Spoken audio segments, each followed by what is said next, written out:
శ్రీమాత్రే నమః. ఇవైతే మా అమ్మగారు వాళ్ళ చెట్టి మామిడికాయలండి. లాస్ట్ ఇయర్ అయితే ఉగాదికి ఈ వీడియో అనేది అయితే అప్లోడ్ చేశాను నేను. ఈ ఇయర్ అయితే ఉగాది, శ్రీరామనవమి అన్నీ కూడా త్వరగా వచ్చేసాయి కదా. మేము లాస్ట్ ఇయర్ అయితే ఒంగోలులో ఉన్నాము. అప్పుడైతే నేను మా అమ్మగారు వాళ్ళ ఇంటికి వచ్చి ఇవన్నీ తీసుకుని అయితే ఒంగోలు తీసుకువెళ్ళాను.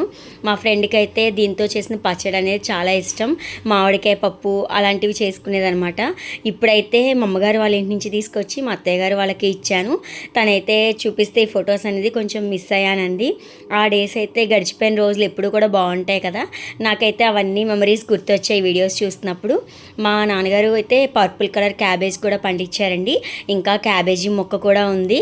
నేను కూడా తీసుకొచ్చాను కానీ అన్ఫార్చునేట్లీ నా మొక్క అయితే ఉడత కొరికేసిందో ఏదో సంథింగ్ క్యాబేజ్ అయితే పాడైపోయింది. నేనైతే చాలా ఆశపడ్డాను మా ఇంట్లో కూడా క్యాబేజీ పండిద్దాము అని, కానీ అయితే కుదరలేదు.